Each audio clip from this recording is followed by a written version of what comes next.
ஹோட்டலில் கிடைக்கிற மாதிரி மொறு மொறுன்னு காலிஃப்ளவர் பக்கோடா வீட்டிலே செய்யணுமா? வாங்க பார்க்கலாம்.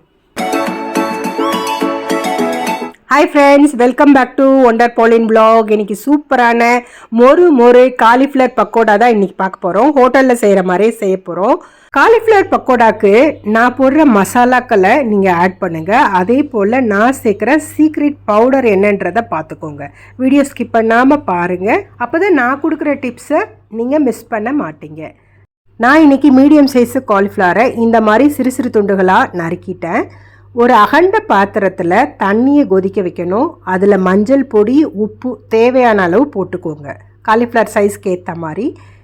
நல்ல தண்ணி கொதித்த உடனேயே காலிஃப்ளவர் அதில் போட்டுட்டு ஸ்டவ்வை ஆஃப் பண்ணிவிடுங்க. 10 மினிட்ஸ் அப்படியே இருக்கட்டும்.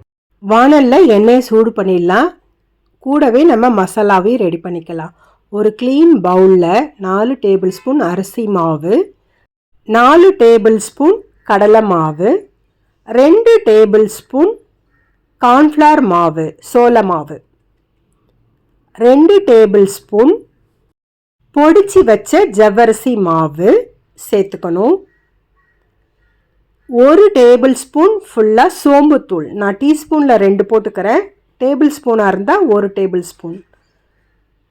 மிளகா பொடி 1 டேபிள் ஸ்பூன். எங்களுக்கு கொஞ்சம் காரம் எக்ஸ்ட்ரா வேணுங்கிறதால நான் 1.5 டேபிள் ஸ்பூன் போட்டுக்கிறேன். இது கூடவே 1 டேபிள் ஸ்பூன் சீரக பொடி சேர்த்துக்கணும். நல்ல மணமாக இருக்கும். 1/2 டீஸ்பூன் நம்ம பெருங்காய பொடி சேர்த்துக்கலாம். தேவையான அளவு உப்பு சேர்த்துக்கலாம்.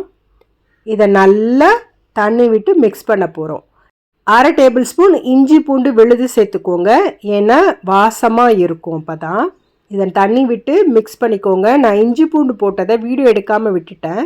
ஸோ இதை நல்லா மிக்ஸ் பண்ணிக்கலாம். கொஞ்சம் கொஞ்சமாக தண்ணி ஊற்றி மிக்ஸ் பண்ணுங்கள். ரொம்ப தண்ணியாகிடக்கூடாது.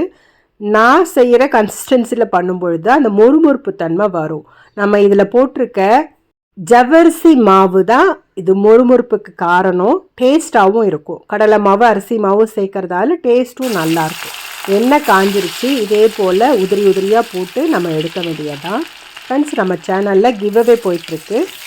ஒரு மாதமும் 3 பேருக்கு கிஃப்ட் அனுப்பிச்சி வைக்கிறோம். நீங்கள் இந்த வீடியோவை லைக் பண்ணிட்டு கமெண்ட் செக்ஷனில் உங்கள் கமெண்ட்ஸை போடுங்க. நீங்களாக கூட அந்த வின்னராக இருக்கலாம். தொடர்ந்து நம்ம சேனலை சப்ஸ்கிரைப் பண்ணிவிட்டு பாருங்கள். நீங்களும் அந்த வின்னராக இருக்க வாய்ப்பு இருக்குது. ஃப்ரெண்ட்ஸ், உடனே திருப்பக்கூடாது. ஒரு 5 மினிட்ஸ் கழித்து தான் திருப்பி விடணும். நம்ம பாருங்கள் எவ்வளோ அருமையாக வருது. கலர் பவுடரே நான் யூஸ் பண்ணலை. வெறும் நான் யூஸ் பண்ண மிளகா பொடி மட்டும்தான். சூப்பரான எம்மியான மொறுன்னு காலிஃப்ளவர் பக்கோடா ஹோட்டலில் செய்கிற மாதிரியே வீட்டில் செஞ்சாச்சு. ஃப்ரெண்ட்ஸ், இதே போல் உங்கள் வீட்டில் ட்ரை பண்ணுங்கள். எப்படி வந்துச்சுன்னு சொல்லிட்டு கமெண்ட் செக்ஷனில் சொல்லுங்கள். இந்த வீடியோ பிடிச்சிருந்துட்டா இந்த வீடியோக்கு ஒரு லைக் கொடுங்க. நம்ம சேனலை இது வரைக்கும் சப்ஸ்கிரைப் பண்ணலைன்னா ஒண்டர் பாலின் vlog சப்ஸ்கிரைப் பண்ணிக்கோங்க. இன்னும் சூப்பரான வீடியோக்கள் உங்களுக்காக காத்துட்ருக்கு. இதே போல் மற்ற காலிஃப்ளவரும் நம்ம போட்டு எடுத்துடலாம். செமத்தியான எம்மியான காலிஃப்ளவர் பக்கோடா ரெடி. இதுக்கு தொட்டுக்கிறதுக்கு தேவைப்பட்ட டொமேட்டோ சாஸோ மயோனைஸோ வச்சுக்கோங்க. நாங்கள் இன்றைக்கி பிளெயினாக தான் சாப்பிட போகிறோம். ஃப்ரெண்ட்ஸ், கமெண்ட் போட மறந்துடாதீங்க. இன்னொரு சூப்பரான வீடியோவில் உங்களை சந்திக்கிறேன். Until bye by.